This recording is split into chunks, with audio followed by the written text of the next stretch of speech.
Hello, everyone, and welcome to another episode of Ask Me Anything, the Ask Me Anything comeback, actually. And I got two co-hosts with me. I'm Adam, KN6QGV, your host with my co-hosts. Oh, you're muted. Jeremy, K85, YUZ. And I'm Jeremiah, W9JAM. We're excited to be back on YouTube here with you guys, and we look forward to the questions. So without further ado, let's dive into it, boys. All right. Ryan asks, for the BTO1, is there a way to auto power on when hardwired to the 578? Auto power on with my truck, but the 578 turns on and the mic doesn't. I have power to the mic and choose the connection type. Thank you, W6RAM. Ryan, in the CPS under optional settings for your 578, right-hand column down at the bottom, it has a option on there for power on. And if you are to turn that on, whenever you power on the mic, it powers on the radio. That way they boot up together. And that works whether it's in Bluetooth mode or in direct connection mode.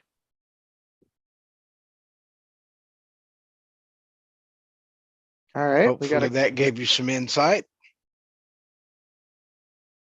We got a question here from Herbert.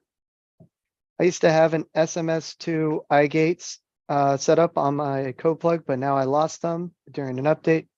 Now there's 3109999. Where can I find the Wales, Ireland, London, and US 310990? Well, all of the APRS and all of the SMS2 iGates, all of those, the way they work is the first three digits that you have, like the 310 is for US. So 310, that associates with the Brandmeister server in which you're connecting to.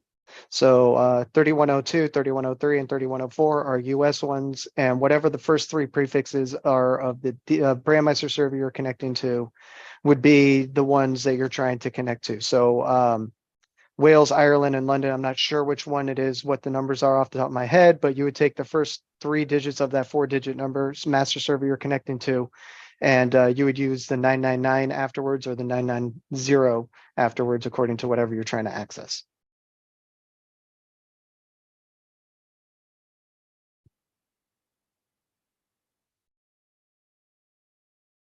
Okay. Here's one for Jeremiah, Mr. Luis.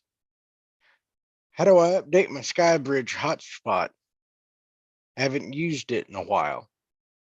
Well, what you would do with your SkyBridge lease is you would take and go to the dashboard, which is going to be either pi-star.local / or the IP address that is on your SkyBridge, which will either be, for most networks, is a 192.168 something number or a 10 point something number. Put that number into your web browser or the pi-star.local address into your browser. Log into the Pi-Star dashboard, click configuration, and then you'll see an option that says update up at the top. And you'll be able to click update, and it'll run its update script, and will update your Pi-Star software for you. Now, if you're running 4.15 instead of 4.16, once you run that update, it'll notify you there is an upgrade to 4.16. And you can click upgrade to upgrade in that yellow box or the yellow line that appears at the top of the screen, and that will upgrade you to the latest version of Pi-Star that is currently available. So there you go, Luis. All righty. Michael Burns, new to DMR, trying to learn and listen in. One thing that you can do with that is whenever you turn on your radio, make sure your SkyBridge is connected to the internet, and then turn her over to a channel that you wish after everything is powered up, and chunk into that talk group. And to do that is simply just king the radio and releasing. that will open the audio for that talk group, and you have successful connection to it. You should start receiving any traffic if there is any on that talk group at that time. Hopefully that helps you out with that, sir.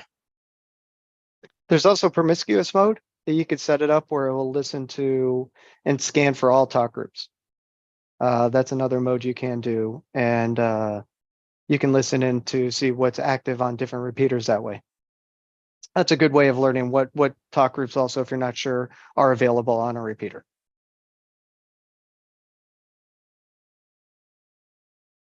Let's see. Elaine says, glad to see the show during the day. I work nights. A lot of people do. We're trying to add more shows for you guys. We're listening to the customers, and we're working on building up this whole university platform for everyone. Now, before we get on with more questions, we actually do have a workshop coming up for everyone interested. We are doing a disaster prep workshop. You can actually go through our channel and you can see the preview that we did 2 days ago, actually. And we actually are going to give you guys a discount code here in a second. Let me find it. And we'll give you 10% off if you guys are interested in joining that. That is this weekend. We are going to make sure that you guys understand about the different disasters, how to be prepared, what to build in your basic emergency kit, what to have, you know, food, water, supplies, all the basic essentials and supplies you're going to need and all of that. So it's going to be a lot of fun. And here we go. Where is it? Let's try that again. There we go. So you guys can get 10% off our disaster prep workshop. This is the first disaster prep workshop we are doing. The reason we are doing this is because of the times with everything going on in the world, and plus this being disaster season, April and September being the 2 disaster seasons. We're really focusing on making sure everyone is aware and prepared. Disaster preparedness is not just a one-time thing. It is an ongoing thing. So always getting trained, being refreshed, learning new things, making sure your kit's up to date with the newest, requirements and regulations that people have. These are just some of the things that we go over in the workshop, and we make sure you're all aware of and everyone has a plan. It's not just for you, it's for your family as well. You can also apply this plan for work and other instances as well. So ready for anything is the code. You can use that at checkout, and you can go access that on our website, as well as I will pull up the we also have a landing page. We'll drop the link. Let me show you guys that.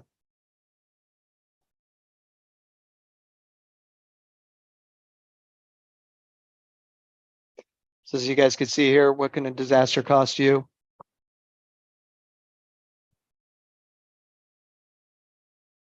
And you could, right now it's on sale for $197. You can get additional 10% off. And as you can see, it starts in 1 day, 23 hours, 15 minutes. If you're also looking for a good radio, our go-to mobiles right here, and the best radio for emergencies we have right here, which is our 878 emergency preparedness bundle.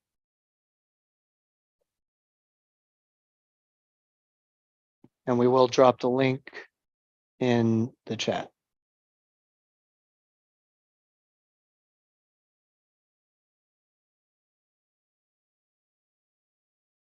All right, Jeremiah, you want to continue? Right. Let's see. I think Jeremy, I'll let you handle Royce's question because you've got more experience with the G90, and I'll take Steven's question. How's that? It sounds like a plan. Okay, Mr. Royce, G90 won't connect to Turn Pro when powering on to work on firmware and hitting the space bar. It once did, but now it won't, asking for a friend. Well, Mr. Royce, one thing that I would ask is what version of Turn Pro you have. There are 3 that are out there that I know of. One was released here about September, October time last year. And that was also rolled out with, I believe, 1.78b firmware. If you are to go ahead and get that one, you will be able to open up your radio, and access whichever firmware you want to either go up to or roll back to. I've tried 179 on my radio. I did not like it. And so I went ahead and went back to 178, and that's where I've stayed since. Less headaches there. If you have any other questions that arise from this, don't hesitate to shoot in a ticket, and myself or Jarvis will be able to jump on it for you. And for those of you who are new to the AMA or new to our channel, my nickname is actually Jarvis, but my real name is Jeremiah. So if you hear them refer to Jarvis, that's me. Okay, so Stephen, do you have any plans for a HT with 1.25 meters? I have the BCM 220, great radio, looking for a reliable HT with 220 as well, or 220 megahertz. We are looking at more options for radios, so we can better fill out our inventory for you guys to give you guys more options. So just keep an eye out, and when we've got something to release, we will let you guys know. Other than that, let's see. Another question is from Joseph Silviero. I hope I said your name correctly. KC1, is that IMD? Can you recommend a free contact logbook? There are several great programs on the market. I use Hammers for my POTA activations. It's HAMRS, Hotel Alpha Mike Romeo Sierra. And they have a Windows, a Mac, and a Android copy or version. So you can use an Android tablet, your Windows laptop, or your Mac to be able to do your logging. So there's also two other good ones that you can use, QRZ and Logbook of the World. Yep. Was just getting to those. Those are some great programs. They're all free. So those would be something that I would say look into. I don't have much experience with the LT or LOTW, Logbook of the World, but yeah. You register with Logbook of the World, you give them a copy of your license, they end up giving you an actual certificate you install on your computer, and everything all your contacts you make on your end, you sign and then upload to them, and they verify it with your certificate. Yeah, I use QRZ, and I really like it. It's straightforward, and the way it's laid out, you can choose, what band you're on and time frame. Now they all also have their own little mini type of games and activities or contests, whatever you want to call it, where you can actually try to make more contacts. They encourage that and a whole bunch of things. So that's a really good place to start. Right. Keep the questions coming, guys. There was another one. James said, is the workbook going to be available before the broadcast? Yes, we are finalizing the book today. Once we finalize the book tonight, it should be available for you guys tomorrow. So you guys have a full day to print it out if you want to go get it professionally printed out, or if you want to print it out at home. I personally like to go over to like Kinko's or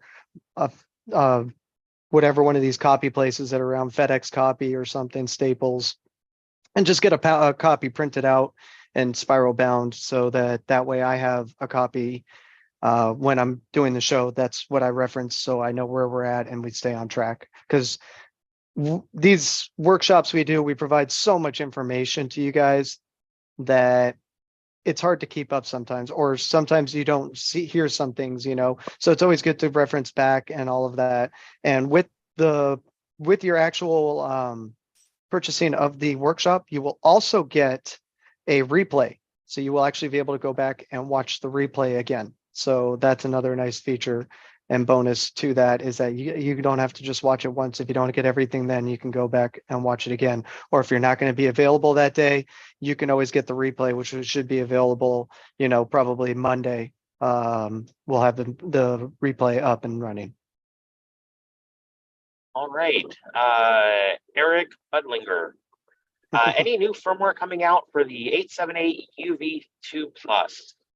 I know Anytone is working on it, but there's nothing official yet. But they are working on new firmware, and as soon as we get it and vet it, we will put it up on the website, so you guys will have it. It will have a new CPS with it.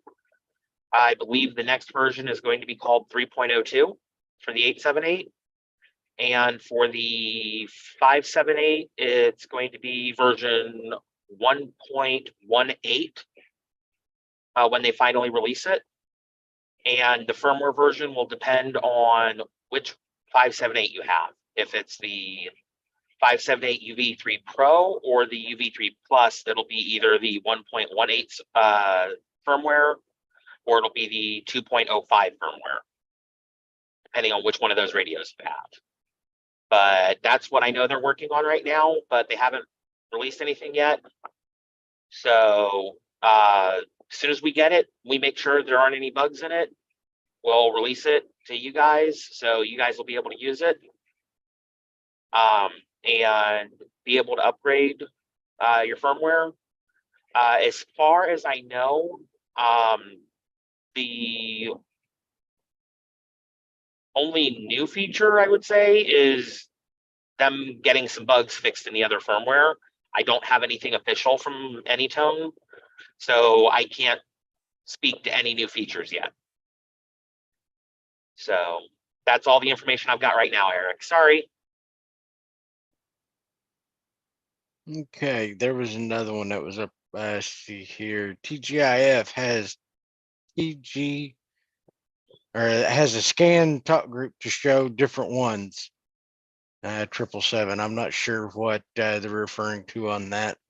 I think he's saying talk group 777 has a scan on it that shows you what's active or something. That's probably what I'm getting out of it. Eric says, thank you, Jarvis. You're welcome. Right. Yeah, Jarvis should be Alright. getting some new firmware here soon too. Yeah, hopefully we can get that download into him before dating. Otherwise, he'll melt down. Go safe mode. Well, no, it's going to be the new ground straps. Handle any power spikes. Coffee, coffee, coffee. Now, out there, are any of you guys going to Dayton? We'd like to hear about that. Anyone have any plans?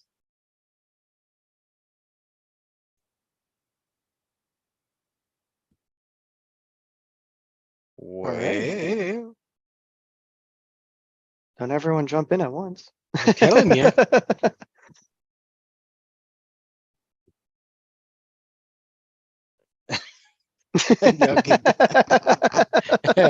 Easy, Your Highness, the King of Jersey there. Now, for those of you guys who don't know, we do have a program called BridgeCom Plus. It's an exclusive membership. We do a weekly live stream on Tuesdays at night.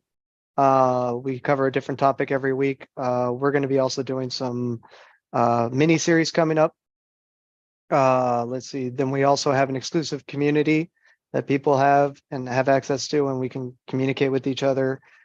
We have about 700 members right now, and they get discounts on. We give discounts to our annual and lifetime members for the workshops, and we also have an exclusive giveaway that we do every week, specifically for all members, all BridgeCom Plus members.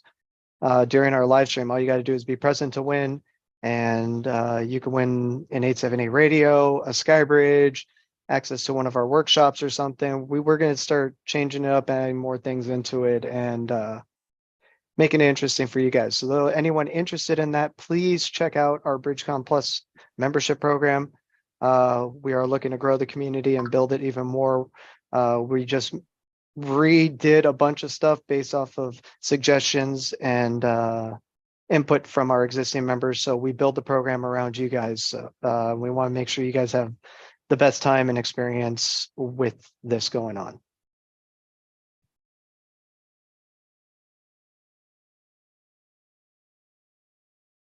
That is, okay, so DJ asks a good question.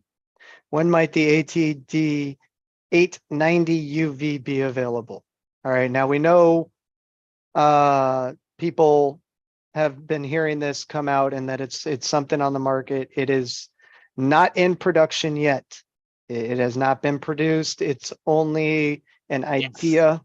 It's an idea at this point. Anytone is looking at options for it.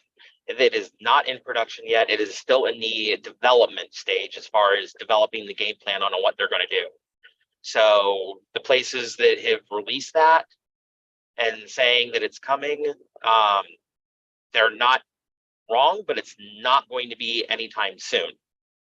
I personally feel like that was a disservice to you guys to bring up a radio that is still in the developmental stage before it even gets to the engineering stage or the production stage. I feel it's another one of the like the BTO ones. What happened with that? And that's the reason we haven't really brought too much information to you guys about is because it is still in the early developmental stages.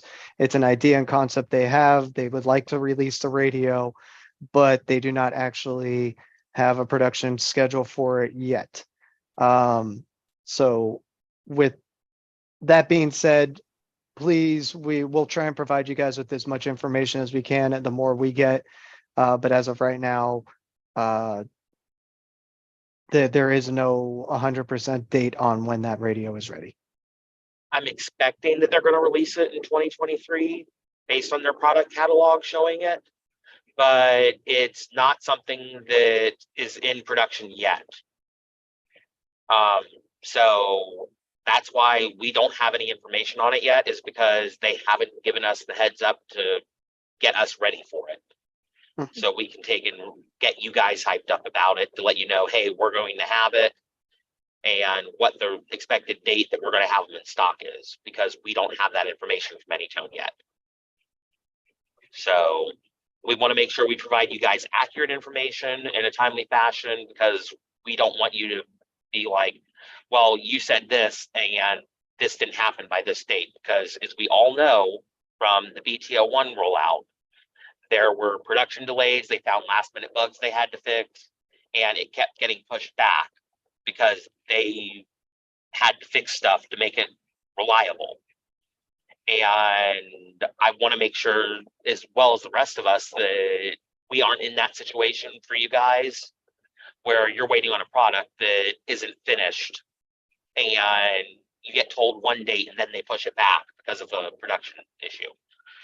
So that's my standpoint on it right now. Now, to answer your question, Gerald, what time Tuesday night? We go live at 7 p.m. Central, and we go for about an hour. And then after the live show, for those who want to stick around, we have a little powwow with the BC Plus members. We just, kind of joke back and forward, talk about certain things, whatever needs to go on, and help you guys out with issues, whatever it may be. We like to have fun on the back end at the end with you guys to make it more personable for you guys, and to give you guys a benefit of the community. Like Eric says, it's very worth it. You can ask some of our other members here. They'll joke around with us, and they'll put their input too. And these guys are great members of our community and very interactive. We have a really solid group of individuals in this community, and we're only looking to expand it and make it better. All right, so Jeremy, you want to take the next question? Yeah. If I order an HT with DMR, do you set it up and plug in my ID? If you are to order it as a plug and play upgrade, then yes, we can. Otherwise, when you receive it, you can download the CPS. The university that comes with it will take you through step by step of being able to take it out of the box and getting on the air with your first contact. Now, just like the HT, all our devices and equipment that we sell comes with a course, and those courses will help you get through the whole setup process and the use of your equipment in general, just to make either first contact or have it up on the air and operating. depending if it's a repeater or whatnot. Now, for those of you guys who are, yeah, they are good questions today. Thank you guys to everyone first off for being here.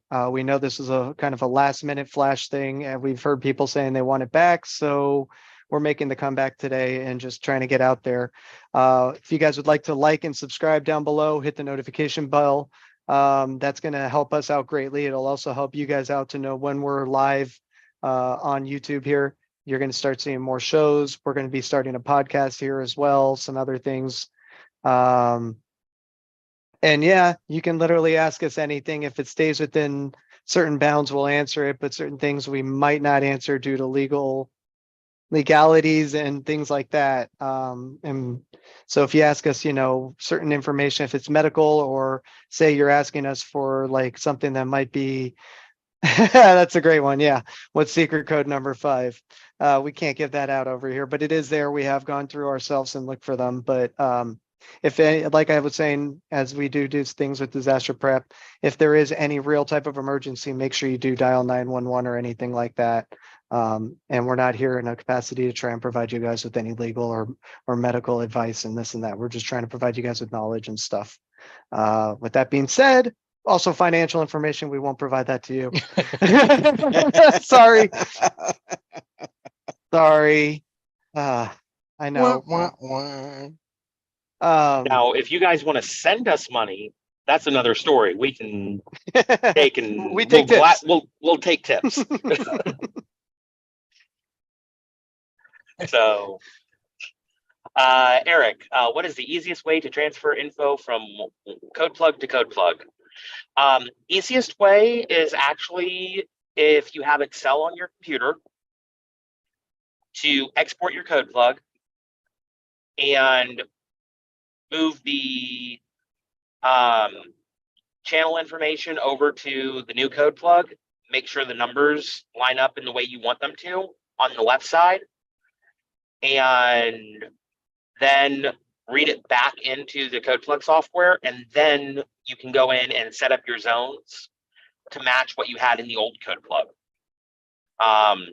I think one of these days I'm actually going to record a video on that to try and help you guys. I just don't have an ETA of when I'm going to get that done, because we've got a lot of stuff coming up before Dayton that we need to get focused on and make sure that we've got all wheels on the ground and all eyes to the sky, so to put it.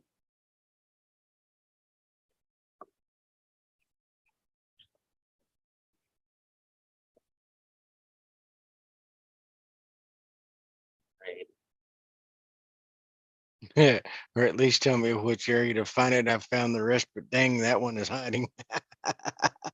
I'm going to take it you're looking for the eggs. The site. I hadn't even looked, to be honest. Now, for those of you guys wondering what he's talking about, if you are on our website, you can actually go to giveaways and then click on the current giveaways. And you'll see our Easter egg giveaway. We're doing an Easter giveaway type thing where we are giving away a hotspot. So all you got to do is enter. Now, it is completely random who wins. We have had someone win who had 110 entries versus someone who had 55,000 entries. So it is completely random, and it doesn't matter if it's, when you get in there, every little bit counts. So if you want to enter that giveaway, head on over there and access the giveaway. We will start to put the links down in the description for the future ones. We do apologize for this. It was a kind of a last minute thing we threw together to do this show to kind of try and bring it back. We figured if we didn't do it now, we probably would just keep delaying it. And we just said, let's do it. Yeah. One thing about the giveaways, again, they are completely random drawn. It's basically, there's a computer program that randomly picks the winner based on how many, well, not how many entries, but it just looks for if they have an entry. So it can be somebody from Canada, it can be somebody from the US. Typically we have more people from the US enter than Canada, so you'll see a lot of US winners, but we do have people that win from Canada. Not just Canada. we've had New Australia, Zealand. New Zealand, correct? I wasn't here yet for those, so I haven't seen those yet, but I know it's completely random drawn. Yeah. All We you've got to have do is had enter to those. have a chance to win. And I believe there was one that was in the UK, I think. I think Last so. summer. I gotta review all of them. Yeah. But yeah, we've had them all over. I could use help with the SMS and direct call feature from the 878. All right. Well, with that, either one of them, what you're going to do, let me grab mine right here.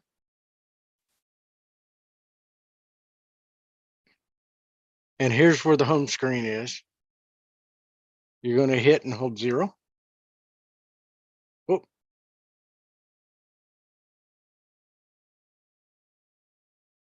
Helps if I unlock my keypad.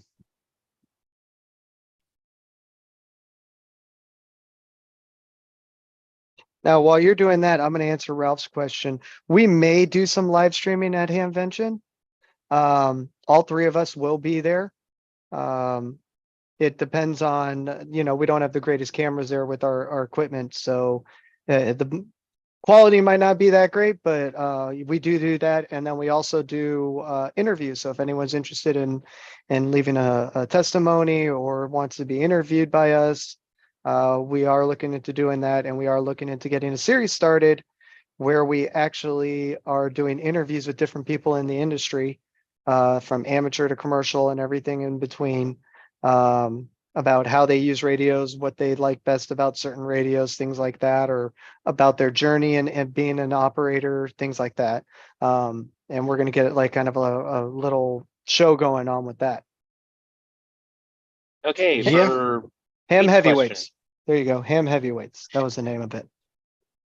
For Pete's question, the latest version for both the 878 UV and the 878 UV2 Plus is version 3.01 firmware and software.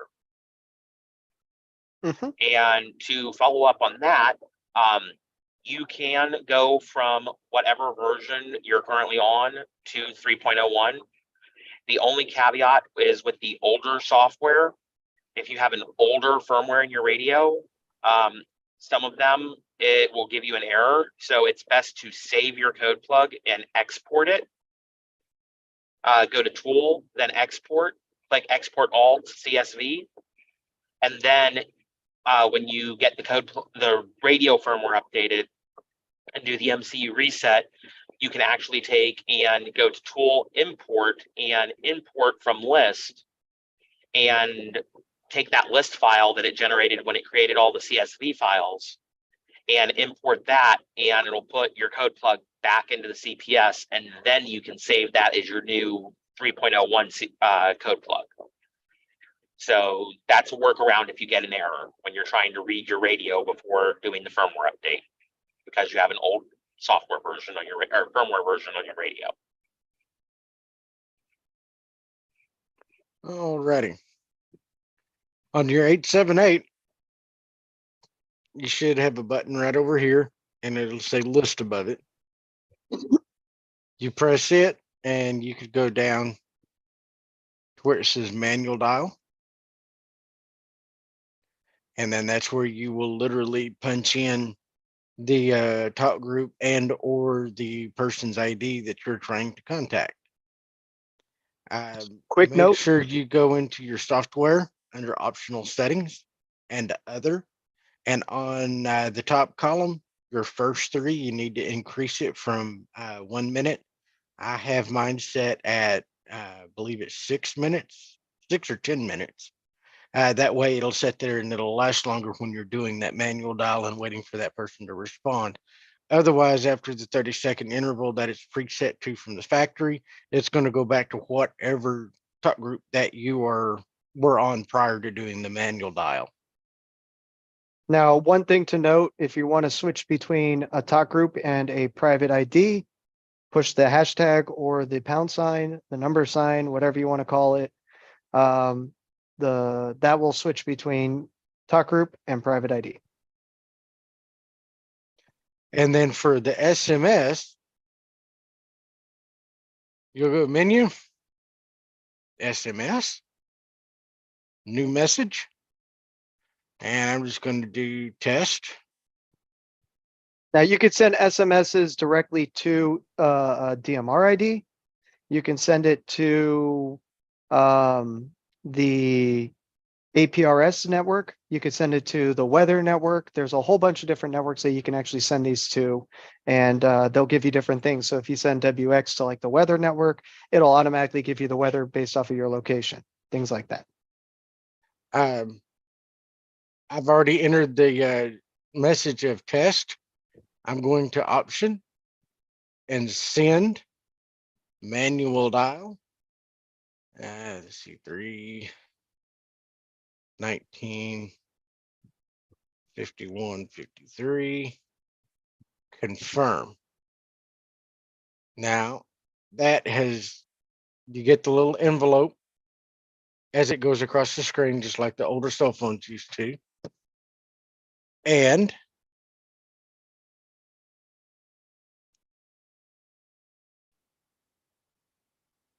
my radio, my other radio just beeped.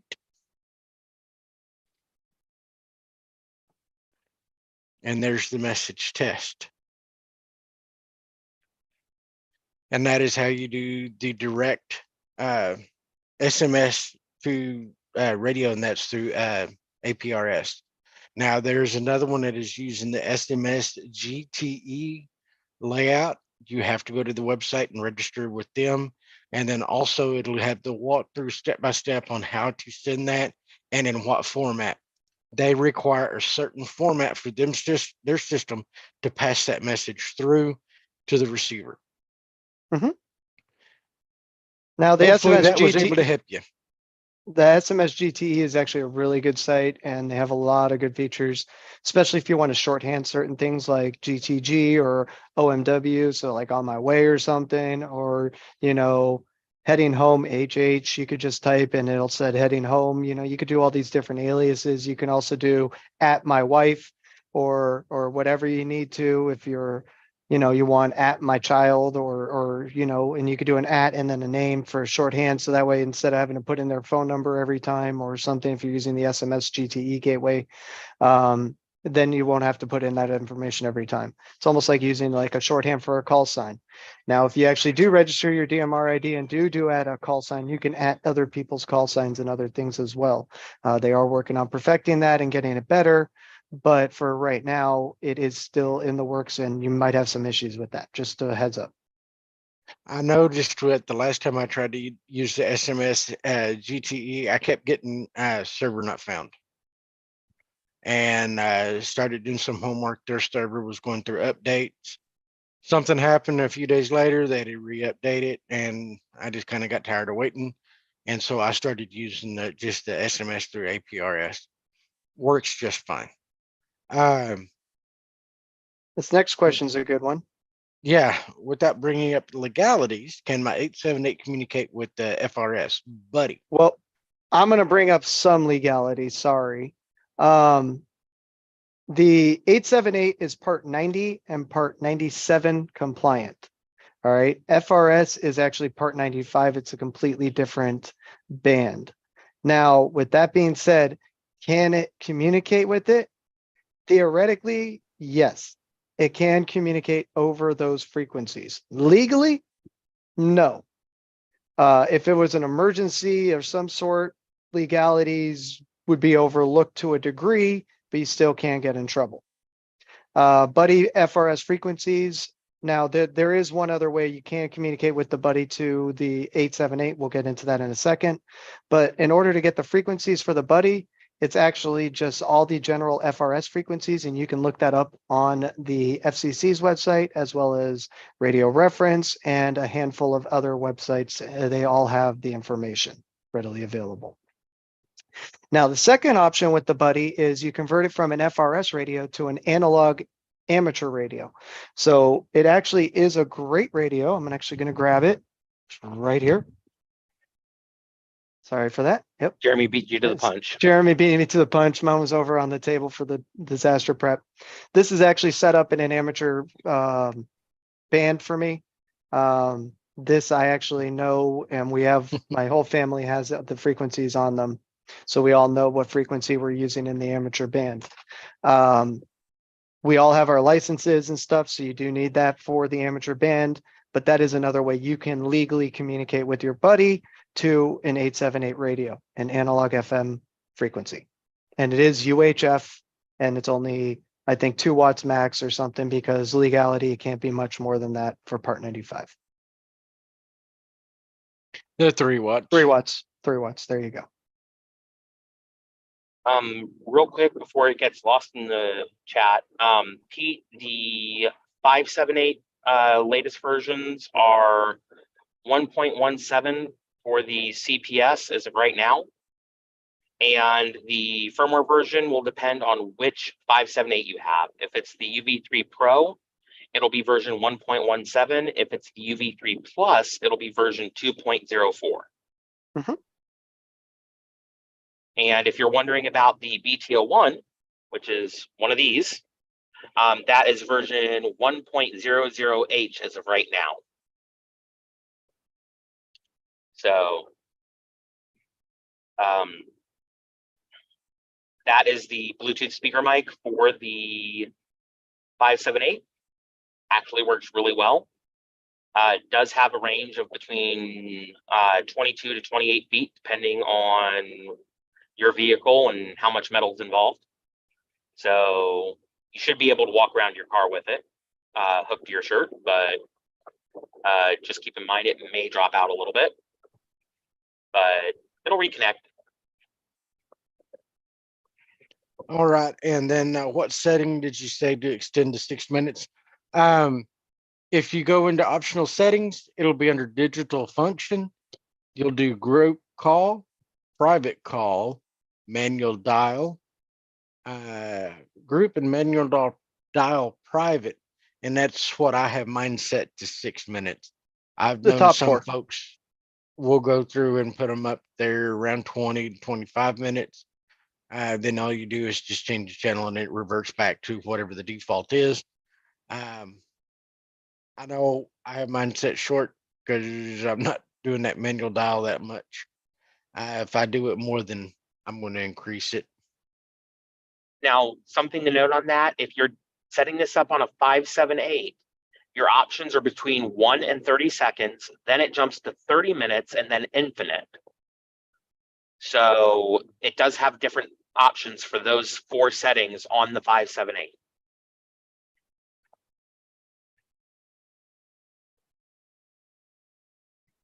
Great questions. Great questions. Yeah, considering it's not that large of a crowd tonight or today. Yeah, Seems to be. 113.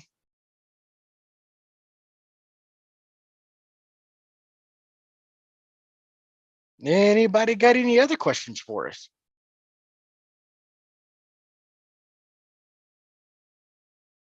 All right. Well, one last time, I will put up the code for everyone for the workshop. So if you guys are interested, you can get the discount. Let's see, where are you? There you are.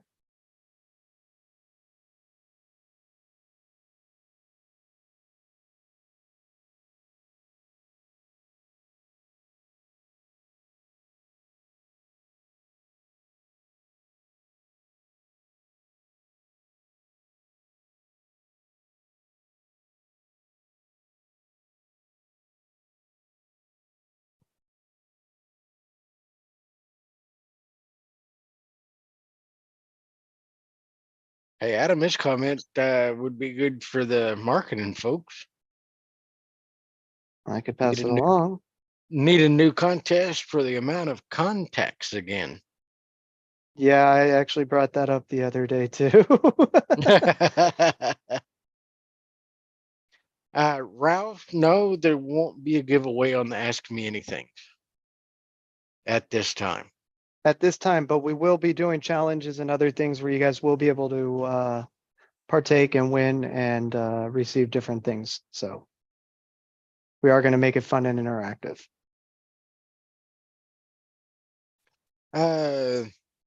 Robert, to connect your Echo Link via repeater using the DTMF codes, if you're to read your repeater, you'll be able to access a path there under sysop and enter what DTMF code string you want it to be, as long as you have the Echo Link plugged into the repeater. Okay, so the question that is here about the 878, when it turns on, always goes to VFO frequency. Is there a way to change that from the panel? Yes, there is. On your 878, let me grab mine real quick. You will go to menu, then settings, then radio set. Waiting on mine to finish booting up here. It's one of the things I don't have memorized. I've got a lot of stuff memorized, but unfortunately not that particular one. Menu, settings, radio set, and then it should be under other function. And I believe, look here, you may have stumped me on this one. I actually got one that does not compute. Let me see. Yes. I'm grabbing a radio. I think I know. I don't know if you can do it. I know you can do it in the CPS, but from the actual radio itself, let me double check. Now in the CPS, it would just be the optional, what is it? Work settings or work mode?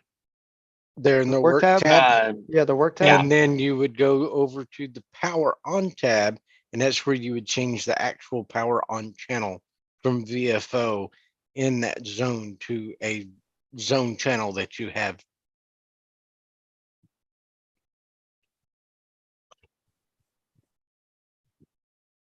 Grab a battery that's not dead.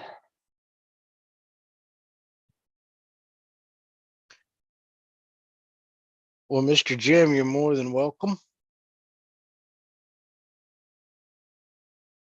Yep. Jim, I was glad I was able to help you yesterday.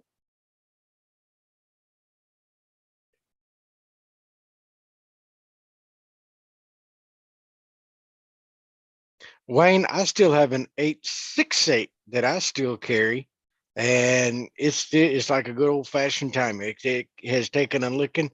It keeps right on a ticking.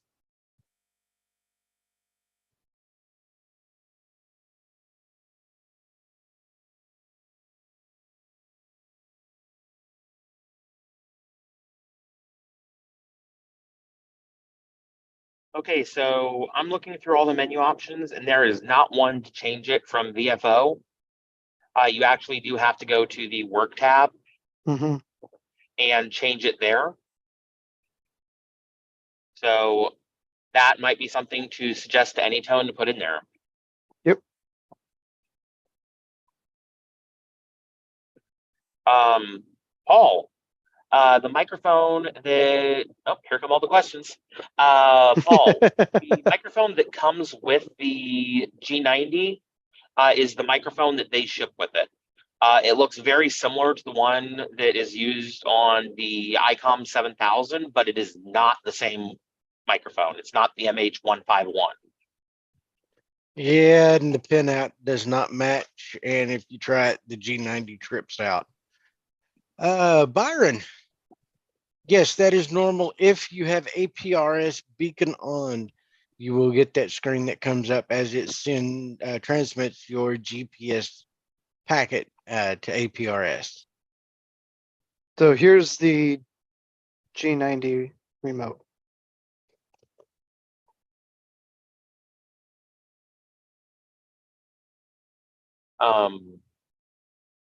Let's see. Oh, wow. 10 meters is actually firing. Well, now you want me want to go hook my G90 up. Then again, we know how my antenna is in the apartment, so. Columbia. Have fun at work, Rick. I can't speak today. Okay. Ladon West. I have an 878 plus. Tried adding a list of repeaters from repeater book to my existing code plug. When I import the file, I get an import file error. Yes, you are missing some zeros at the end of each channel. If you look at your existing channels in the export file, the channel.csv file, if you look at the ones that are already there, you'll notice that there are some columns that are not filled in when you add the others to it. So that would be the reason why. So yeah. Now, if you're trying to import the file directly, you'll have to edit the file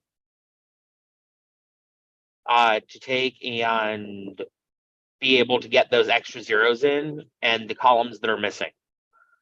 So trying to import from repeater book, it's not the smoothest operation, but it can be done. Mr. Paul, waiting for the mobile HF antenna to be delivered. If you don't mind me asking, sir, what setup did you get for your G90 for mobile operation?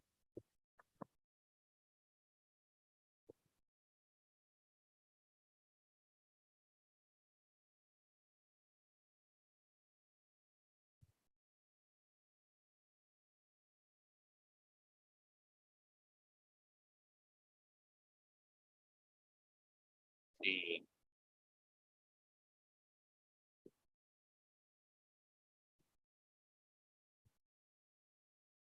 Seems like there's a small delay or something.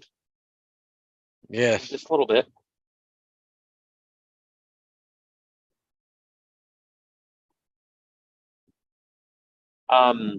Ladon, at some point I am going to make a video on how to actually do exactly what you're talking about.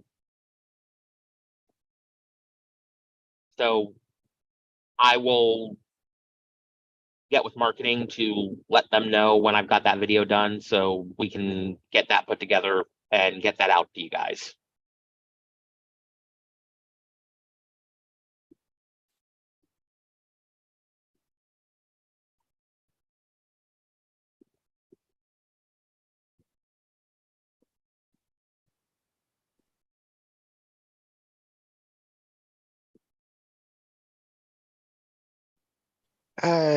Can you explain the man down setting? Man down setting is an alarm that most have up here on the top button, PF3. If you're to fall down or lay down or the radio goes into a horizontal state for a certain amount of time with that activated, it's going to start sounding and it'll start transmitting your beacon. And that way, those that are getting closer to you on that particular frequency will be able to see where you are. It is excellent in theory, but it's a very annoying execution of it. I even have some professional radios that I use in the fire service that have that feature, and I cannot stand it. Hopefully that gives you a little bit more insight on it. Yeah, I personally can't stand it. I use these rotating things, and when this rotates on my back, it just will start to go off and everything, and it's like, yeah, it gets annoying.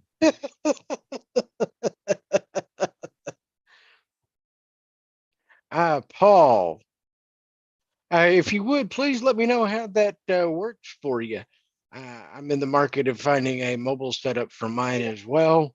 I've got a couple of ideas. I just don't know which way to go yet. I know Jarvis has got one of the mini Tar Heels, but I don't have much real estate on my truck to put another antenna, so I'm going to have to be conscientious of where I put it. Now, one thing I will say with the Tar Heel, for those that look into it, I actually spoke to Tar Heel last night. They are delayed on making antennas right now, but they're getting them out as quickly as they can. but they do make some great antennas and they stand behind them. So if you're looking at getting an antenna from them, they are worth the wait. I love my little Tar Heel too. I've had it for 11 years, or no, 12 years this year. And I called them up because I had a issue that developed, and they're like, send it to us after Dayton and we'll get it back to you within 2 weeks. And that's something that I value, is they are willing to provide the same customer service that we strive to give you guys here.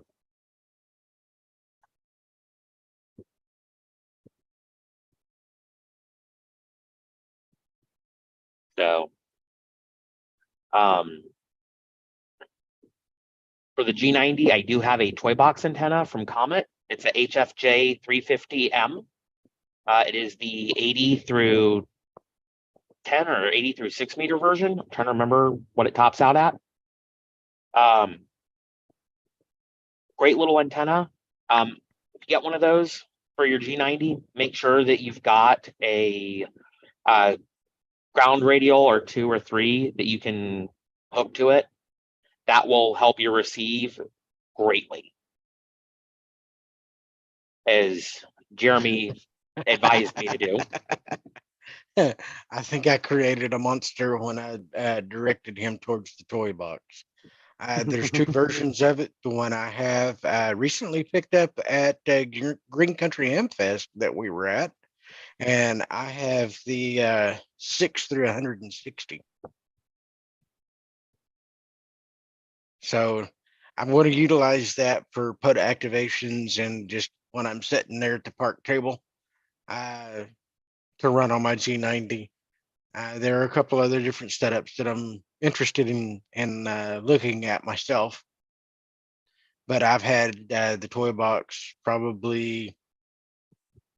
My first one was about 3 years old, and had some grandkids thought it was a toy, and it became a pretzel. So it found other sources or other needs. And I replaced it this past weekend at Green Country, and excited to get that back up and running. Will Here's a your good, employer sponsor some fun stuff for a disabled vet that wants new toys but still has to provide for 4 kids? If you don't have all the money at one time to be able to take and get that new dream toy of yours, we do have financing options through Shop Pay and Affirm on our website that you can utilize to be able to take that larger amount and split that up into payments. I've seen people get approved for 18 months of payments on stuff, which really lowered the price. So it's like $20 a month or something. I think if you spend, let's say, $20 a month on coffee at Dunkin' Donuts or Starbucks, and take that and put it towards your new toy, it would be well worth it. Now, here's a question. What should I search on Rule 34? Now, for those of you guys who don't know, Rule 34 is actually an FCC enforcement. It's actually a call to action for rogue behavior on the 40/80 meter band. If you guys want to read any more on that, you can actually look up the FCC directly. You can search that. I know Reddit has a bunch of articles, AMSAT has a bunch of articles and things like that. But it's just an enforcement rule of how to handle rogue behavior on the 40 and 80 meter bands.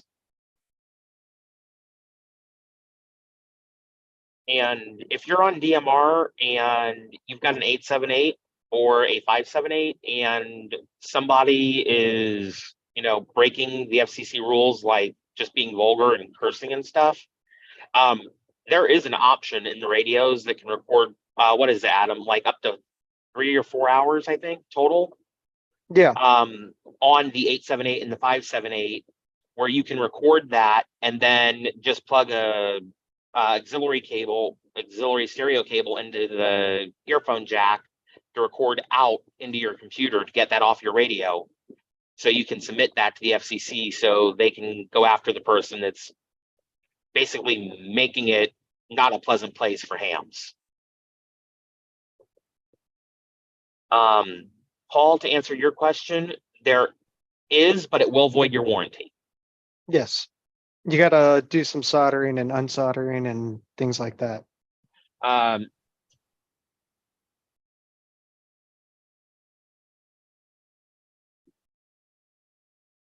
Stephen Bishop, I do agree. I've used one before. I had it was either my 706 Mark II or my 718 that I used with one of the High Sierras, and it was a good one. I ended up selling that rig as a complete package. Got into a Titan, wanted a new upgrade, but didn't have the funds for it. I sold that High Sierra along with the radio, and I'm kind of regretting it at the current juncture because that was a nice little setup.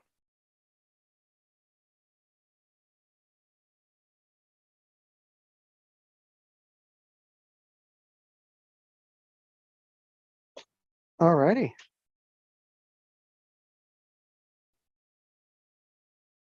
Had some good questions today. We Yeah. are coming up to the hour mark for right now. We do thank everyone for coming out today. It was a flash AMA. We are planning on doing this every week now. So we'd like to see you guys there. If you can do like and subscribe down below, it lets everyone know that you know, you enjoy the material, that you guys are having fun here. Also hit that notification bell so that way you get notified every time we go live and you guys can actually see us live. Okay, we got one more question here that we will answer and then we will say our goodbyes. Rebecca has a question that says, I was using the weather channel and it stopped working. Now, one of the reasons that could have stopped working is you have weather alert on. You won't actually hear the weather stations and things like that if you have weather alert on. There are a couple other settings as well, but you could start with that. And if you are still having issues, Rebecca, with actually getting the weather channels to be heard again, then what we can do is have you open up a support ticket and we will help you out with that. Now, also make sure that your weather stations you are accessing are the ones that are local, because there are 5 NOAA stations and you might be accessing one that is not your local station. You usually have a primary and a secondary for your area, but not everyone has a secondary. I do know that in where I live here in Los Angeles, the secondary does go down pretty often. So there'll be days I hear it and then there'll be days I don't. So just keep that in mind as well. You might be on a secondary channel rather than your primary. You guys ain't got anything else to add? If you've got any questions we didn't answer here today that you need support with, make sure that you put in a support ticket at support.bridgecomsystems.com and click the submit a ticket link at the top. Fill out your information. Please make sure you've got your email in there as well as your order ID and a detailed description of what the problem is. So we've got enough information to go on so we can accurately get you guys taken care of and make sure that, you know, we get your problems resolved in a timely fashion. So also make sure you've got your phone number in there as well. So if we do need to call you and it's not something we can handle through the ticket system for you, we've got a number to call you at. So that's it for me. Dean, Get in contact with us and Yep, we'll go get ahead you and taken submit a care of. ticket and we'll get you taken care of on that. So Jeremy, you got anything? That's all I got for this week. It's been a pleasure, gents and ladies. It has been a fun show to bring back the AMAs. I've enjoyed it this go around. Some excellent questions that were posed.